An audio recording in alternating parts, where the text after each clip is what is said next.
ഏവരെയും പുതിയ വാർത്തകളിലേക്ക് ഞാൻ സ്വാഗതം ചെയ്യുകയാണ്. അൻവർ നിലമ്പൂരിൽ മത്സരിക്കാൻ ഒരുങ്ങുകയാണ്. അൻവറിന്റെ മത്സര ബുദ്ധിയുടെ സകല ക്രെഡിറ്റും കോൺഗ്രസിന്, പ്രത്യേകിച്ച് VD സതീശന് മാത്രം അവകാശപ്പെട്ടതാണ്. അത് നമ്മൾ പ്രത്യേകം എടുത്തു പറയേണ്ടതുണ്ട്. അൻവർ മത്സരിക്കുന്നതിലൂടെ യഥാർത്ഥത്തിൽ സ്വരാജും അൻവറും തമ്മിൽ മാത്രമാണ് നേരിട്ട് ഏറ്റുമുട്ടുന്നത് എന്ന് പറയുന്നതാണ് ശരി. ഇവിടെ കോൺഗ്രസിന്റെ അല്ലെങ്കിൽ ആര്യാടൻ ഷൗക്കത്ത് തികച്ചും അപ്രസക്തമാവുകയാണ്.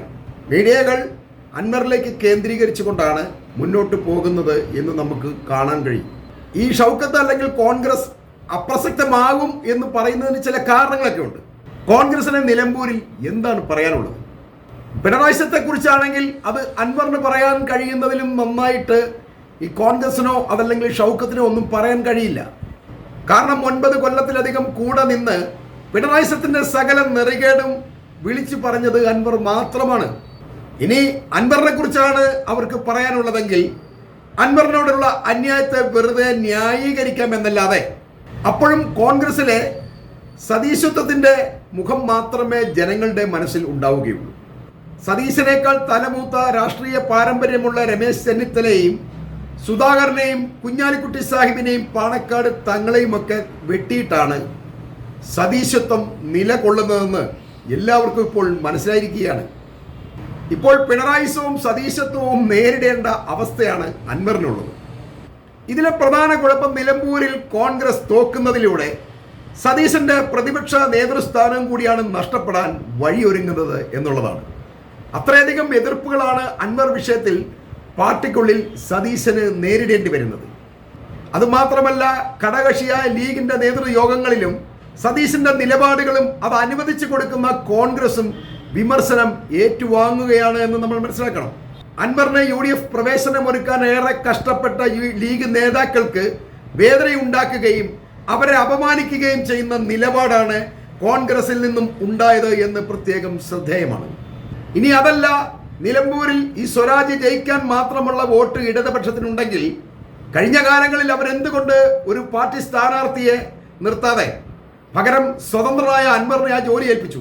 ഇതിലൂടെ സ്വരാജിനെ ഇടതു പാർട്ടി നിർത്തിയിരിക്കുന്നത് ജയിക്കാനല്ല, നിലമ്പൂരിലെ അവരുടെ യഥാർത്ഥ വോട്ടുകൾ എത്രയുണ്ടെന്ന് അവർക്ക് തിരിച്ചറിയേണ്ടതുണ്ട്. അതിനുവേണ്ടി മാത്രമാണ്. അതല്ലാതെ ഈ അൻവറിനെ വെട്ടിയിട്ട് ഇടതുപക്ഷത്തിന് നിലമ്പൂരിൽ ജയിക്കാം എന്ന് ഒരു വ്യാമോഹമുണ്ടെന്ന് എനിക്ക് തോന്നുന്നില്ല. ഇനി കോൺഗ്രസിന് വോട്ടുണ്ടെങ്കിൽ കഴിഞ്ഞ 2 തവണയും ആ വോട്ടുകൾ എവിടെ പോയി എന്ന് ചോദിക്കേണ്ടതുണ്ട്. അതിനർത്ഥം വോട്ടുകൾ അൻവറിനൊപ്പമാണ് എന്നാണ്. അൻവർ എവിടെ നിൽക്കുന്നോ അവിടേക്ക് വോട്ടുകൾ മാറുകയാണ് ചെയ്യുന്നത്. ഇടത് വലത് ചായ്വുള്ളവരുടെയും പാർട്ടിക്കാരുടെയും മുഴുവൻ വോട്ടുകളും വാങ്ങിയെടുക്കുന്നത് എപ്പോഴും അൻവർ തന്നെയാണ്. അത് കഴിഞ്ഞ 10 കൊല്ലമായി നമ്മൾ കാണുന്നതാണ്. ആ വോട്ടുകൾ ഇപ്പോഴും തന്നെ കാത്തു നിൽക്കുന്നുണ്ട് എന്ന ബോധ്യമാണ് അൻവറിനെ വീണ്ടും മത്സരിപ്പിക്കാൻ പ്രേരിപ്പിക്കുന്നത് എന്ന് മനസ്സിലാക്കണം. ഈ ഷൗക്കത്ത് എന്ന് പറഞ്ഞാൽ ലീഗുകാർക്ക് അത്ര വലിയ താല്പര്യമില്ലാത്തൊരു വ്യക്തിയാണ്. തങ്ങൾ കുടുംബത്തെ നിരന്തരം ആക്രമിക്കുന്ന രീതി ഷൗക്കത്ത് പിന്തുടർന്നതിനാലാണ് അങ്ങനെ സംഭവിച്ചത്. 2016 തിരഞ്ഞെടുപ്പിൽ ഷൗക്കത്തിനെ വീഴ്ത്തിയതും ഈ താല്പര്യമില്ലായ്മ തന്നെയാണ്. ഈ മുന്നണി സ്ഥാനാർത്ഥികളെ നിർത്തി എന്ന് കരുതി വിജയം ഉറപ്പിക്കാനൊന്നും ആർക്കും കഴിയില്ല. കേരള രാഷ്ട്രീയത്തിൽ സ്വന്തമായി ഒരു രാഷ്ട്രീയ പാർട്ടി രൂപീകരിച്ച് വിജയിച്ച JSSലൂടെ ഗൗരിയമ്മയും ജനതാദൾ സെക്യുലറിലൂടെ വീരേന്ദ്രകുമാറും ജനപക്ഷത്തിലൂടെ PC ജോർജുമൊക്കെ ഇങ്ങനെ ജയിച്ചവരാണ്. ഇപ്പറഞ്ഞവരുടെ പരാജയം ഉറപ്പിച്ചുകൊണ്ടാണ് ഇടത് വലത് കക്ഷികൾ മികച്ച സ്ഥാനാർത്ഥികളെ തന്നെ സമർപ്പിച്ചിട്ടും ഇവരുടെ വ്യക്തിപ്രഭാവം കൊണ്ട് മാത്രം ജയിച്ച സ്വതന്ത്രരാണ് ഈ പറയപ്പെട്ടവർ. അങ്ങനെയുള്ളപ്പോൾ നിലമ്പൂരിൽ അൻവറിന്റെ വിജയസാധ്യതയെ നമുക്ക് തള്ളിക്കളയാൻ കഴിയില്ല. അത് ഈ ഇരു മുന്നണികൾക്കും അറിയാം. അതുകൊണ്ടാണ് അവർ ഈ അൻവറിനെ ഇപ്പോൾ ചർച്ചയിലേക്ക് കൊണ്ടുവരുന്നതിൻ്റെ പ്രധാന കാരണം. അല്ലെങ്കിൽ ഒരിക്കലും അൻവറിന് ഇങ്ങനെ ഒരു വാർത്താ പ്രാധാന്യം ഉണ്ടാവില്ല എന്നുള്ളതാണ്. നിലമ്പൂരിൽ ഒരു മുനിസിപ്പാലിറ്റിയും വഴിക്കടവ്, മൂത്തേടം, എടക്കര, പുത്തുകല്, ചുങ്കത്തറ, കരുളായി, അമരമ്പലം ഉൾപ്പെടെ 7 പഞ്ചായത്തുകളുമാണ് ഉള്ളത്.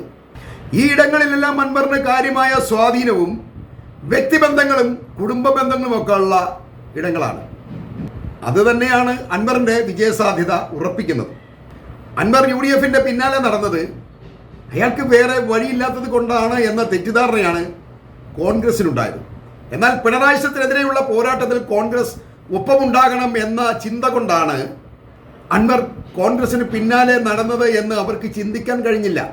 അത് ഈ കോൺഗ്രസിന്റെ ദീർഘവീക്ഷണത്തിന്റെ കുറവ് തന്നെയാണ്.